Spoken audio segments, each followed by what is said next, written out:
Hey, what's up, guys? How's it going? It's your boy Cypher, and I am back. And if you don't know, I have my model finally, which is out of this world. I am Cookie is my artist, and she cooked for this anyway.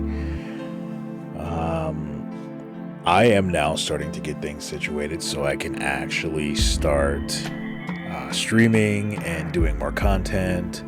I consider myself a variety streamer, especially up and coming. There's a lot of things that I like to do. And so, what I am going to start doing is, just a variety of the things that I like, which includes talking about shoes, talking about current events as far as like games and PC things, just a whole variety of stuff. Like gotcha games, characters that I like, kind of what I've been doing, what I haven't been doing, what I want to do, all that.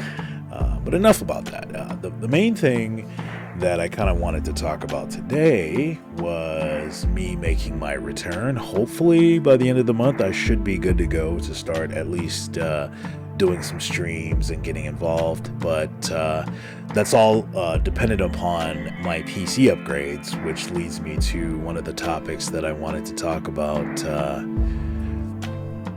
with graphics cards and where we are currently at in the state of affairs in the world of PC gaming. And it's not looking so good, in my opinion. It's been kind of tough to see where things are and how everyone is kind of struggling with being able to upgrade and getting things that they want, and the fact that these cards aren't as good as they say they were. Now, of course, if you're coming from a 30 series, the upgrade is worth it. But in my opinion, based on the prices and the inflation, it's not a good buy. I mean, back in the day, like, I built my PC that I currently have for like under $1,700, and I've had it for over 3 years now. But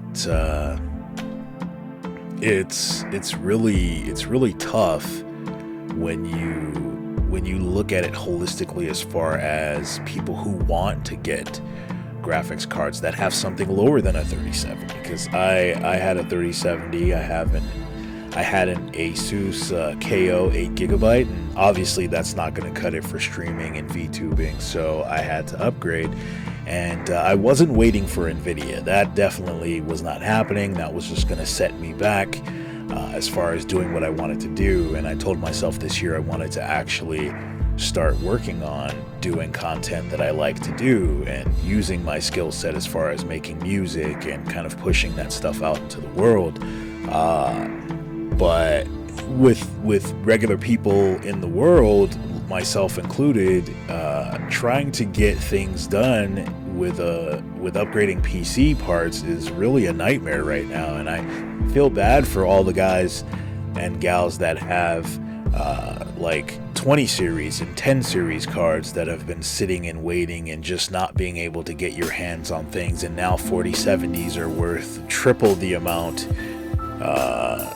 that they were, and they're almost the same price as 50 series, and it just doesn't make sense. And even then, like, the 40 series is still on par with some of the 50 series cards. The 5090 obviously is the top card performance wise right now, but that's it. Like, the 5080 barely has a 10-15% increase compared to 4090s and things like that. So I mean, it's just kind of not a good space for people, which leads me to my next point, which is why I got the graphics card that I got. I was fortunate to get notified about the Sapphire Pulse 7900 XT on Newegg for $650. So that was a pretty good price to performance there.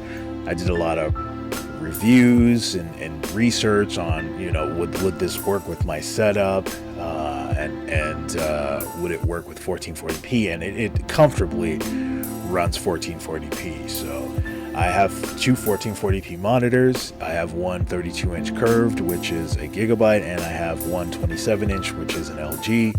And I'm pretty Gucci right now, so I'm fortunate in that department to be able to get my hands on a card that wasn't too expensive and that can keep up with our current generation.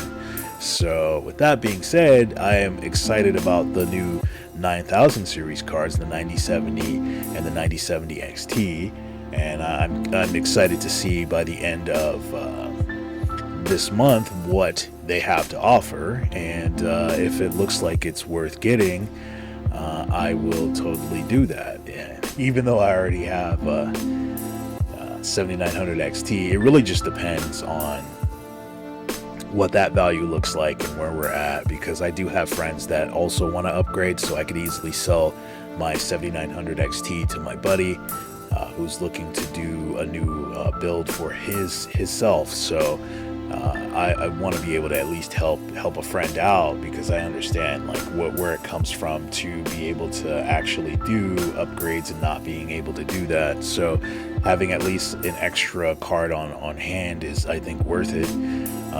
But it kind of, makes things like really tough for people who want to get NVIDIA cards, and the fact that you may not be able to see one in the 50 series, as far as the 5080 and 5090, until maybe September. It really depends. We don't know what that looks like for NVIDIA, and they're not really talking about anything, so and updating anyone on the situation. So that kind of puts things in perspective as to, you kind of got to stay where you are. And I can understand where some people are as far as like the 20 series and 10 series and even 30 series. Like, I've been sitting on these cards for I don't know how long and haven't been able to upgrade because the market share is kind of messed up as far as where these cards are and how these prices have increased because of the supposed tariffs that are happening and all these things. So it's been kind of a pain, but I am just here to say, guys, hold out.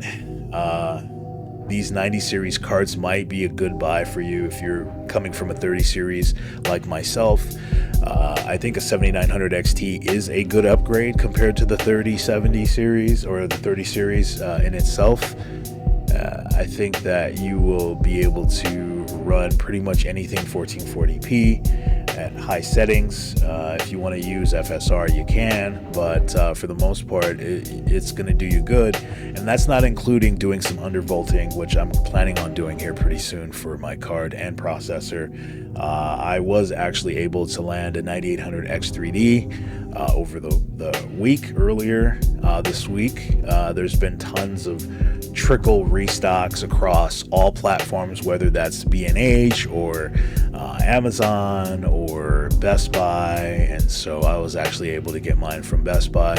I was also able to get one on Amazon, but that was kind of pushed out. It's not ready, and I was like ready to kind of pull the trigger anyway, so I got mine from Best Buy and picking it up next week. So excited for that. The next thing I have to do now is get a motherboard to upgrade so I can run better flow overall with streaming. I'm coming from a 12600K, so I'm switching to AM5 socket so I can keep that upgradability. I think that's just the better option for me right now, so that's kind of what I'm sticking with. But aside from that, for the most part, yeah, it's been kind of a situation as far as trying to upgrade my stuff. Just doing research on all these different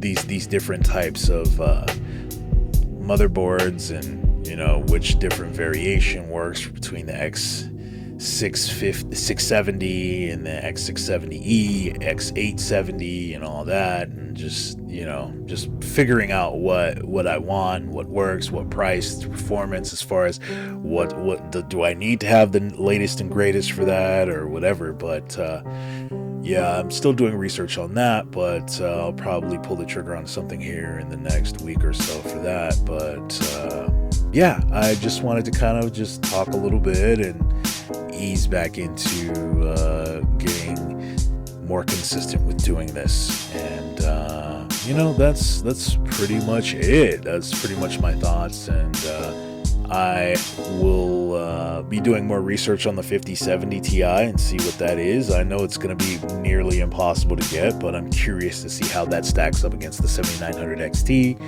and where that will also stack up against the 9070 and the 9070 XT. So with that being said, I appreciate you guys. Thank you for chilling, and I'll catch you on the next one. Peace.